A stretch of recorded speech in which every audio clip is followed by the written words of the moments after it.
where exactly is Mario Land? You know, Mario's private island. You know what I'm talking about, right? And what about the Baseball Kingdom? Remember that one? How did Yoshi's Island go from this to this? And also, where on earth is Diamond City?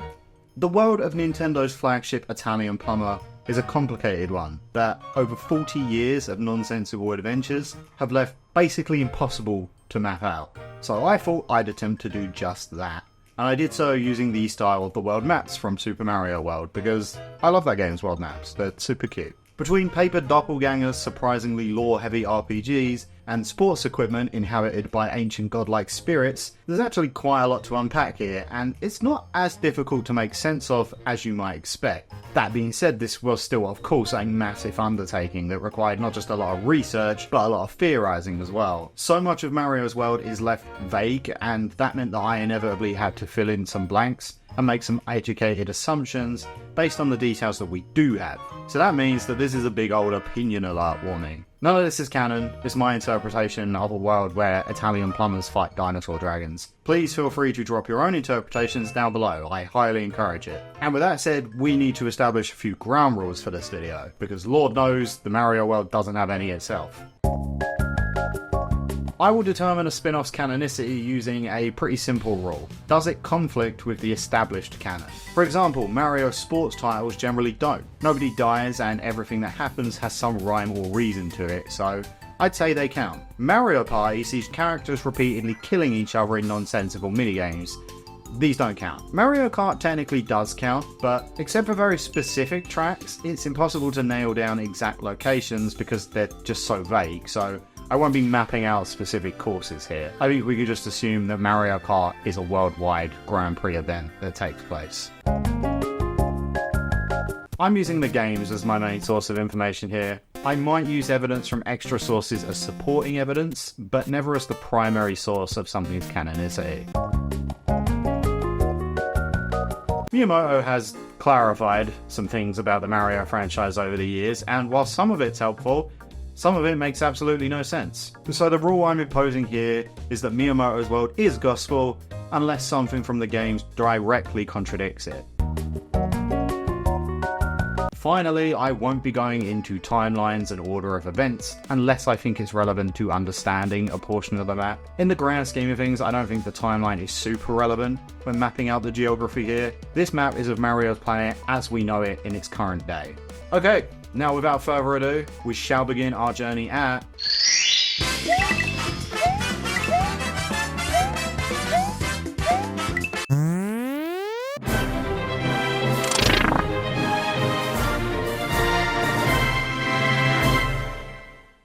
One kingdom that needs absolutely no introduction is the Mushroom Kingdom. Super Mario Odyssey shows us that the kingdom is shaped like an actual mushroom. Though given it's the primary setting of the entire series and is one that the majority of the games take place in, it's safe to assume the Mushroom Kingdom is actually much larger than depicted in this game and contains a lot of biomes. Mushroom plains, snowfields, deserts, deep jungles, poison swamps, and mountainous mining regions are all commonplace here, and highly likely much more spread out than I've condensed them into this map, i.e. there's probably multiple of each and not just big globs like you can see here. Side note, there's also this nearby island called the Baseball Kingdom I mentioned earlier. At least I assume it's nearby. Peach has this island built specifically for her and her friends to hold a baseball tournament in, so I doubt she'd do it too far offshore, and Bowser is able to reach the island pretty easily, so it must be within reach of him. I'm also pretty confident that Bowser resides in the Mushroom Kingdom, by the way. It's just so huge that there is considerable distance between his domain, the Dark Land, and Peach's castle. Speaking of, the only game that refers to this area as the Dark Land is Mario 3, and that game is confirmed to be a stage play. There's a lot of evidence for this, such as the way the game looks, and Miyamoto confirming it himself. So with that said, we don't know for sure that all of these places actually exist, but the Mario movie also refers to the Dark Land as a real place that Bowser rules over. Your brother has landed in the Darklands. They're under Bowser's control. I think we can assume that the one in Mario 3 is at least based on a real location. I suspect this is also near where most of the Luigi's Mansions titles take place, as the way it's depicted is pretty similar, with dead dark trees everywhere. and it makes sense to me that dark magic being performed by the Koopa race would slowly seep out into the nearby lands. The Mario Strikers charge pitch Thunder Island also likely exists near here. Most of that game takes place in the Mushroom Kingdom, so I don't think this would be too far away, and given its theming, is probably pretty close to the Dark Land. As for the inhabitants of the Mushroom Kingdom, of course the majority of them are toads, ruled over by Princess Peach. I think the sheer size of the Mushroom Kingdom is probably why we see toads in other adventures throughout the planet. It makes sense that being the dominant population of the planet, you'd see more of them having moved and settled in other kingdoms as well. The other dominant species here is the Koopas, of course. The kingdom is almost constantly in a state of never-ending war between these two. There are forts and castles absolutely everywhere in the Mushroom Kingdom, and Bowser is forever trying to wrestle control of them from Peach, which he normally does, but never for too long. Peach and the Toads are undoubtedly the ones in power here, but it's definitely not a stable rule. With dark magic and the ability to resurrect the dead on their side, the next Koopa army attack is never too far away. And you know what else isn't too far away?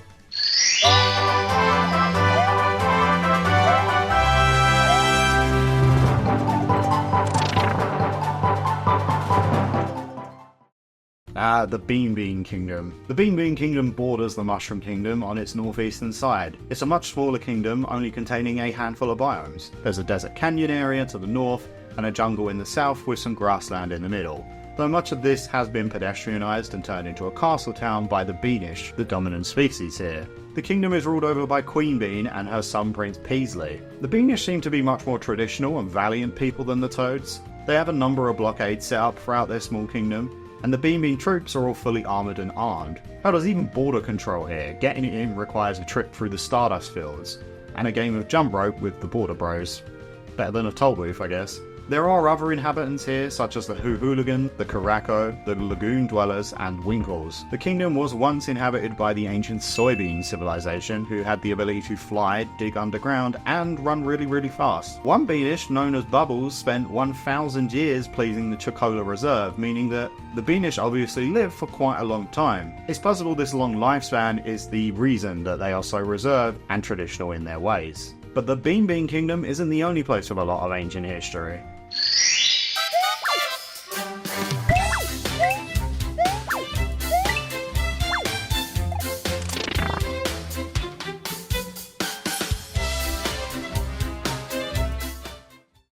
Oh boy, Sarasaland. Most Mario fans with a little more than casual knowledge of the series have probably heard of Sarasaland. This is the main saying of Super Mario Land and consists of 4 major kingdoms. There's the Buributu Kingdom, which is a vast desert similar to ancient Egypt with hidden ruins and tombs everywhere. The Chai Kingdom is said to be inspired by ancient China, and so it's safe to assume that this is a fairly mountainous region. The Eastern Kingdom is inspired by Easter Island, and the Muda Kingdom is almost entirely underwater, being little more than a swampland. Sarasaland is ruled by Princess Daisy, making her more of an empress than a princess, but I guess she's just very humble. Whilst these 4 kingdoms are the only confirmed locations of Sarasaland, I have a few other islands that I at least think border it. If not, they're probably part of Sarasaland themselves. See, Mario Land as a series is not just the birthplace of Sarasaland, but also Wario. Wario, as most people know, is basically an inversion of Mario as a character, made obvious by his recoloured outfit, the upside down M or W on his hat, and his warped character traits. Like Mario is a popular hero who strives to be the best person he can. Wario is after more fame than popularity and strives to be the best for himself, rich and well taken care of. Waluigi would soon join Wario as an inversion of Luigi, again using those same conditions. Whilst Luigi is an anxious and nervous character, Waluigi is sneaky and underhanded. He's all of Luigi's cowardice amplified. Anyway, there was originally a concept for like a kind of Wapeach, and this got scrapped, I think because we already have a Wapeach. Because what do you get when you flip a P upside down? That's right, a lowercase d. Daisy also has the recoloured outfit convention and the warped personality. Daisy certainly isn't a crook or a cheat like Wario and Waluigi, so she's not a negative version of Peach really, but she definitely possesses traits that would have been seen as unladylike, which is basically just Boomer for saying she's kind of a badass. She is frequently shown to be a very rough and tough character who displays a ton of attitude. Mario Strikers Charged highlights the extremes of her and Peach's differing personalities best in my opinion. Peach definitely acts less composed than usual in this game, but her posing is still very effeminate. She waves and blows kisses like royalty would when she wins, whilst losing results in a bit of a spoiled temper tantrum. Daisy doesn't get sad when she loses, she gets angry. So much so that her team cowers in fear of it. And when she wins, she doesn't really pose at all, unless it's to emphasize to everyone just how hot she's feeling right now. In Mario Party 3, she even flirts with the Millennium Star in an attempt to get what she wants before knocking the life out of Bowser. Maybe there's a reason he doesn't ever try to take over Sarasaland. All this is to say that I believe this tells us that Sarasaland is kind of like a bizarro version of the Mushroom Kingdom, and that Daisy and Wario are in some way linked. Given that both of them come from the Mario Land series, I think Wario likely resides in Sarasaland. It would also explain why the enemies fought in the Wario Land series are so different from anything else in the Mario series, and why Wario himself only really shows up for sporting events where prizes are up for grabs. I also think this makes so much more sense thematically because it means Kitchen Island, for example, would be right at home here. Kitchen Island is the setting of Wario Land, where Wario attempts to steal a giant statue of Peach from a band of pirates led by Captain Syrup, so that he himself can hold the statue ransom. In a land where their Mario equivalent is a greedy Tomb Raider, of course pirates and bandits are commonplace. But after plundering for treasure repeatedly, results in karma coming back to bite him in the arse, Wario eventually turns to game development with the WarioWare series. Given the distinct cast of character in these games, I think this is likely Sarasaland still, with Diamond City being built up from Wario himself using his legitimately acquired wealth. Diamond City visibly looks to be on an island, and in WarioWare DIY, we see Diamond Island, which seems to house similar WarioWare production facilities, so despite the smaller scale, I think Diamond City is likely on Diamond Island, with Alaka Island, a location from WarioWare Get It Together, a little further down, closer to the Eastern Kingdom, which makes perfect sense thematically, and curiously acts as the intro to Orblon's stage. Perhaps another hint that WarioWare does take place in Sarasaland, given that aliens were the antagonistic force of Mario Land. I also put Cares Away Island a little further out. I don't think Wario and his team would travel a super long way for a vacation, and it does have a similar aesthetic to the rest of Sarasaland, so this just kind of makes sense to me. What doesn't make sense is that Mario owns a fucking island.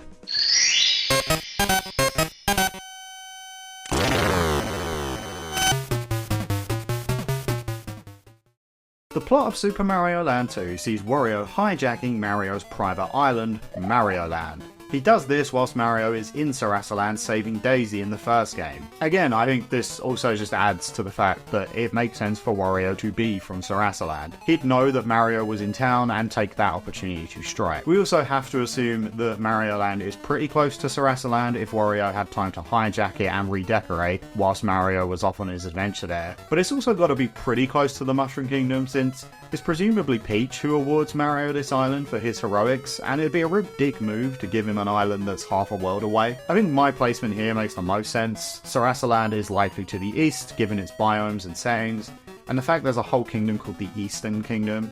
So having Mario Land be a central point between that and the Mushroom Kingdom, which would therefore be more western, makes sense to me. This would also explain why Daisy only visits the Mushroom Kingdom for events like Wario does, and never tags along for main adventures. It's just kinda too far for her to travel, although she did tag along for one of them.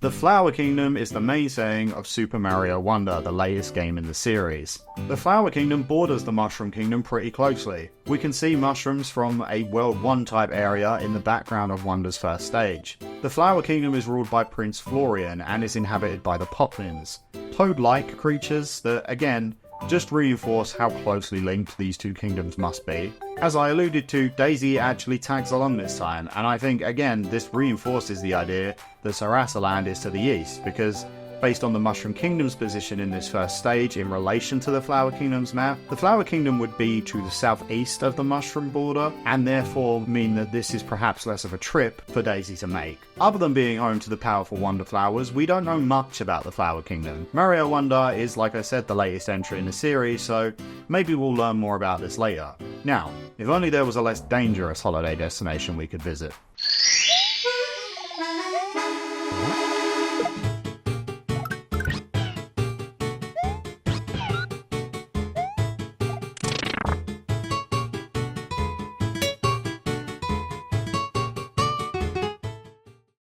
Isle Delfino is of course the main setting of Super Mario Sunshine. We know from a promotional Odyssey map and the flight trajectory of Peach's in-flight guide that Isle Delfino and its surrounding islands are located to the west of the Mushroom Kingdom, and roughly along the equator. This also influenced the positioning of the Dark Land in the Mushroom Kingdom, since Bowser presumably had to be able to not only get here before Mario did, but also without them noticing, and that's easier for him to do if he doesn't have to fly past Peach's castle. Delfino Isle is home to the Piantas and the Noki. The Noki primarily reside in Noki Bay beneath the main island, whilst the Piantas are absolutely everywhere.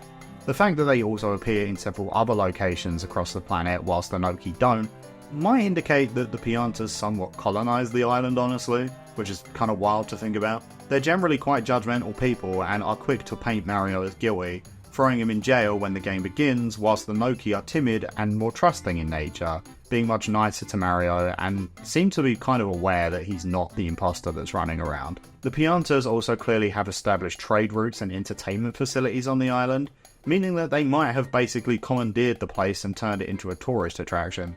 Something to think about.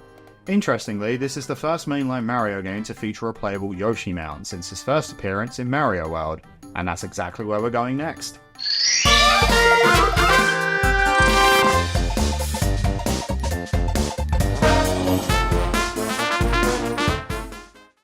Ooh boy, okay, this one's kind of complicated. In Super Mario World, we see Yoshi's Island as this very small landmass that is part of a bigger stretch of islands referred to as Dinosaur Land. This is kind of weird because in the Yoshi's Island series, which takes place when Mario was a baby, the island seems much bigger. It's close to the sea level and it contains a lot of different biomes.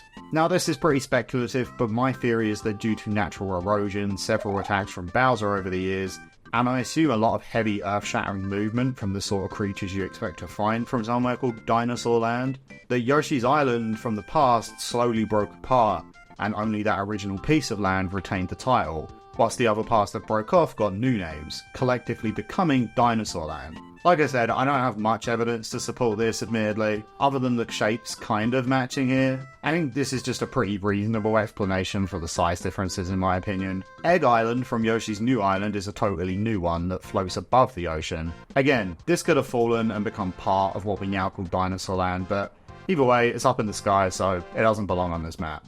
There's also Jewelry Land, the setting of Yoshi's Safari. I assume this is either in Dinosaur Land or at least very close to it. The geography there is pretty similar, and guess what? Yoshis live here, so it must be pretty close. And let's dive into that for a second, because the placement of Dinosaur Land on this map was pretty strategic actually. Yoshi, as most Mario fans will know, isn't a character and rather a species of dinosaur that originates from Yoshi's Island. They're found all over Dinosaur Land of course, but they can also be found in a few other places. Jewelry Land of course, so we know Dinosaur Land must exist near that. The Mushroom Kingdom sees a fair few examples of Yoshis living throughout the land, so Dinosaur Land must be in relative close proximity to its shorelines. Perhaps the most interesting is the BeanBean Kingdom, which sees a pretty high number of Yoshis despite its small size. And it also has Rexes living here, another Dinosaur Land native species, that only ever shows up in 3 locations across the franchise. Those being Dinosaur Land, the BeanBean Kingdom, and Vibe Island. Lastly, Delfino Isles sees a small number of Yoshis inhabiting that island. Now because of the BeanBean Kingdom's relatively dense population of Yoshis, I would assume the Yoshis probably moved there first before making their way to the Mushroom Kingdom. We actually haven't seen many Yoshis here outside of spin-offs, so I don't get the impression that many of them migrated beyond the BeanBean Kingdom. Those that did probably favoured tropical climates and headed straight for Isle Delfino instead. This would make sense given that their relative positions to the Mushroom Kingdom mean that Yoshis would never have to move through much of the Mushroom Kingdom itself in order to get there. We do also have 4 playable Yoshis in the Flower Kingdom, but considering they are literally the only 4 here, I assume Yoshis don't inhabit the kingdom and instead were brought along by Mario and his crew whilst travelling. So this spot provides easy access to Jewelry Land, the BeanBean Kingdom, Isle Delfino, and the Mushroom Kingdom, whilst also being far away enough from Sarasaland and other locations that we'll get to later, don't have Yoshis walking about eating fruit and stuff. And jumping back a bit, I mentioned Rexes inhabit Vibe Island from Super Princess Peach. This is a remote island that I feel confident saying borders Dinosaur Land closely. not only because it's one of 3 locations in the series to house Rexes, but it's also the only place that ravens exist outside of the original Yoshi's Island, and of course Egg Island, so it stands to reason that it must be pretty close by. I don't really have a clean segue for the next section, but let's talk about the Odyssey shit.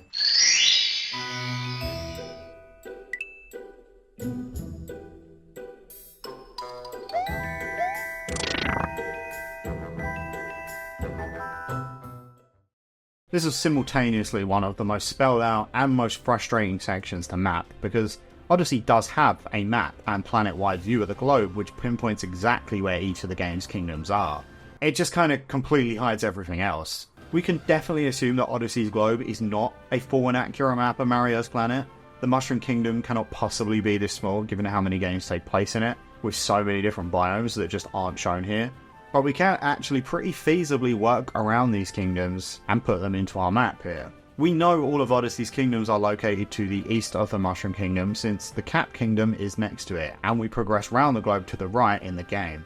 Again, all of these kingdoms are explicitly laid out here, so there's not much to speculate. It's pretty simple stuff. We do have this large unmapped area down here that some people speculate is actually Sarasaland, but there's not enough desert here in my opinion, and that would also move Mario Land further away from the Mushroom Kingdom, as well as make Daisy's trip to the Flower Kingdom less viable, so I don't really agree with that. The most noteworthy thing about Odyssey is the Metro Kingdom, by far the most civilized and technologically advanced part of the planet, with more modern fashion and giant bustling cities. But what we're really interested in here is New Donk City, because what did man evolve from?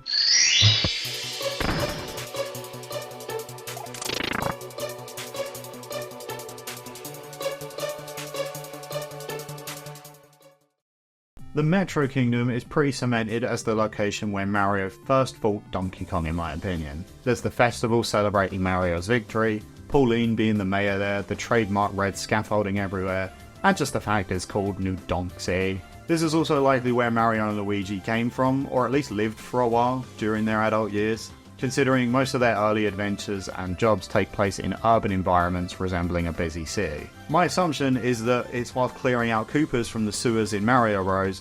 That they fall for a pipe that ends up taking them either to the Mushroom Kingdom for the first time, or taking them back there if they were born there originally, which Yoshi's Island kind of suggests they might. Once again, the movie kind of backs up this idea, only using Brooklyn instead of New Donk City, and we know from concept art that New Donk originally had Mario proportioned civilians, so I think this makes sense. Anyway, for this to be a city that Mario fought Donkey Kong in, Donkey Kong had to be able to get there with relative ease, and that means that the DK Isles can't be that far off. Which this actually adds up surprisingly well, because the Metro Kingdom is shown to be a very northern region, and wouldn't you know it, one of the islands just south of DK Island is called the Northern Cremisphere. There's really only one place on the map that can be, right? And this is the saying of Donkey Kong Country 3. It's home to a lot of very jolly bears, who bear a striking resemblance to another rarely sighted platform mascot. Many of you will know that Rare worked on not only the Donkey Kong Country games for the SNES, but also Donkey Kong 64 and Diddy Kong Racing. Diddy Kong Racing takes place on Timbers Island and features 2 of Rare's other characters, Banjo and Conker. The important thing here is that neither of them had their own games when Diddy Kong Racing released, meaning that regardless of messy legal issues forbidding them from interacting nowadays, Banjo, Kazooie and Conker all live within close proximity to Timbers Island and by extension, Donkey Kong Island. I know the fact they're Rare characters complicates this slightly, but given the amount of references to each other in their respective games, the fact Rare was basically a first-party developer anyway, and the fact that they were all Donkey Kong characters first, is enough for me to include their respective homes on this map. I mean, look at the way Donkey Kong, Diddy, and K. Rool cheer in the Smash trailer. They definitely know these dudes. Donkey Kong Country 2 takes place on Crocodile Isle, a man-made Kremlin hideout that neighbours Donkey Kong Island. This can also be seen in Donkey Kong 64, which confirms the existence of the Banana Fairy Island nearby as well. Tropical Freeze sees Donkey Kong and the gang blown very far away from Donkey Kong Island, and they get back there by traversing a group of nearby islands, in this order, so we know that they must be arranged like this in order for the gang's route home to make sense. I don't think they would have been going all about and taking the scenic route, you know, time was kind of a big factor. Finally, DK Isles includes a group of islands seen in the Donkey Kong Jungle Climber video game. Since we don't see or hear any of these islands in Tropical Freeze nor vice versa, I have to assume that these exist in the opposite direction. And lastly, I have these two islands that don't really fit cleanly into any of the other sections, but this Pillow Island is the main setting of Mario and Luigi Dream Team. It is home to an ancient race of pillow-like people known as the Pillows. Mario, Luigi and Peach are all invited there on vacation and don't seem to have been there before, so I assume it must be very far removed from the Mushroom Kingdom, hence where I've placed it on the map. Finally, we have the Kingdom of Basque, introduced in Mario Tennis Aces of all things. This area was once ruled by a King Basque until Lucien attacked. Lucien is an evil spirit possessing a tennis racket or something, because of course he is, and the story is also suspiciously Infinity Stone coded if you ask me. Again, due to the obscurity and the cast's lack of knowledge on this area, I would assume that this place is also fairly far removed from everything else. And there we go, that's it, the entire Mario planet mapped out for all to see. But I hear your cries, your pleas. Where's Subcon, you ask? What about the Sprixie Kingdom and Lake Latcat? How about the hundreds of Paper Mario locations? And the painting worlds from 64? Well...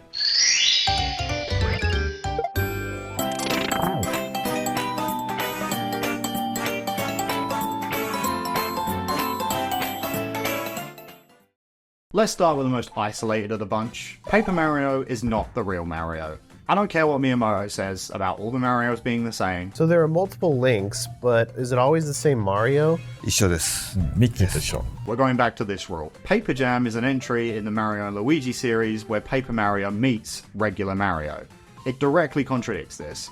And Paper Mario itself backs this up too, in my opinion. See, there's this dude called Herringway. Get it? Like Hemingway. Anyway, Herringway is an author who's writing a series of novels called Paper Mario. And given that these games open with books being read a lot of the time, I think this implies that the Paper Mario games are stories written about Mario. Herringway's character being a kind of self-insert in this case.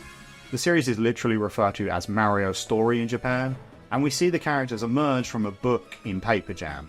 And if that wasn't enough, Mario folds himself like only someone who is made of literal paper could, and fights actual real-world office equipment in some of these titles. There is zero chance that any of this happened to the real Mario. Subcon, or the setting of Super Mario Bros. 2, is a dream. Most people know that, but sorry if you didn't. It's a pretty old game, I feel like the spoiler warning wasn't necessary. I don't think Subcon exists as a physical place, and considering neither War nor Subcon as a place have shown up since, I don't think it's any sort of dream realm either. It's literally just a regular ass dream. The Luigi, Peach and Toad here aren't real either, just Mario dreaming about them. The opening text makes it pretty clear that this is Mario's dream and his dream alone. It does also say he wakes up from that dream and finds it in a cave, but the end reveals that this is not the case. Mario likely sees real-world enemies like Shy Guys because the damn things terrorized him as a baby. Dreaming about childhood trauma is not that far of a stretch, honestly. Mario 64 sees Mario jumping into paintings that are hung inside Peach's castle and take him to different locations. These are total fabrications. Several sources, including the official player guide, the game's website and the manual, use wording that heavily suggests that Bowser is turning the painting world's inhabitants into his army, and says that they will eventually spill into the real world. The worlds do not exist on this planet physically. They have no physical form beyond the castle itself. There is some speculation that these were painted using the same ink as the magic paintbrush in Sunshine, which it could be. However, that ink tends to teleport Mario to real locations around Delfino Isle, as well as create living beings and enemies, so I think it's pretty different. They also look pretty different in my opinion. Finally, there's the Sprixie Kingdom. This place definitely exists, but not in any earthly sense as far as I'm concerned. The clear pipe and pink void used to reach it, the fact it's inhabited by magic fairy creatures, and the abstract map design leads me to the conclusion that this world is in some sort of separate fairy realm. There's also the fact that the clear pipes used to reach it don't exist anywhere else that we've seen, and the Sprixies themselves seem to have to construct these pipes in order to allow others access to their world. I think Lake Latcat probably falls somewhere in this realm too, and Bowser Jr. is able to teleport Mario there from the Mushroom Kingdom using that magic ink once again. And that's it, all of them, every location accounted for. Oh, come on.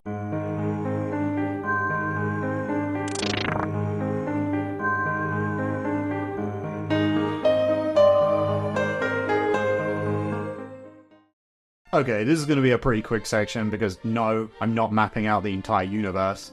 I just wanted to acknowledge that, yes, the Comet Observatory exists, and Rosalina is up there somewhere, but considering it's a spaceship as well, it could literally be anywhere. The same goes for places like Rainbow Road and the various star worlds we see throughout the platforming games. They're usually accessed through warps and portals, so their locations are impossible for us to pin down.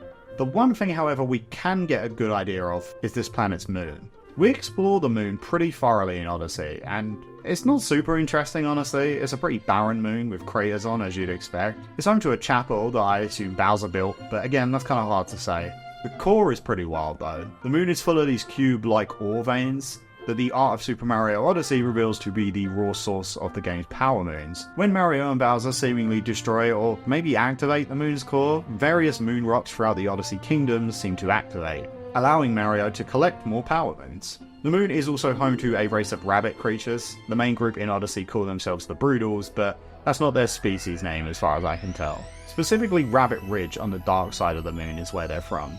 Rabbits have had a mysterious connection with space in this series for a long time. The Star Bunnies debuted officially in Super Mario Galaxy, as some instances of them seem to imply that Star Bunnies are actually Lumas in disguise. Whether this is all of them or just some of them is kind of difficult to say.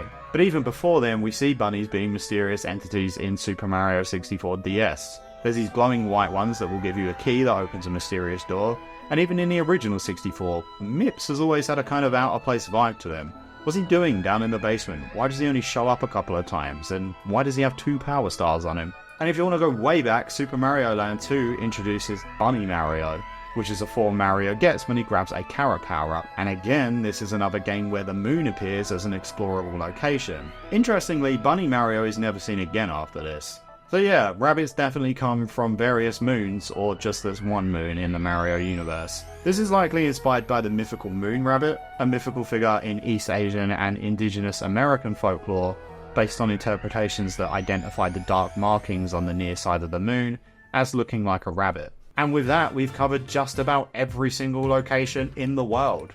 Mario's World, that is. R1 is considerably easier to map out, someone already did that. I'm 1000% sure I missed something or got something wrong, so be sure to let me know what your interpretations are in the comments. Remember, this is all my opinion, this series is a mess, none of this is canon. And if you enjoyed this video, drop us a like, maybe a sub, if you're feeling generous. And remember, brothership is probably going to ruin us in a few months anyway, so none of this matters. Good night, everyone.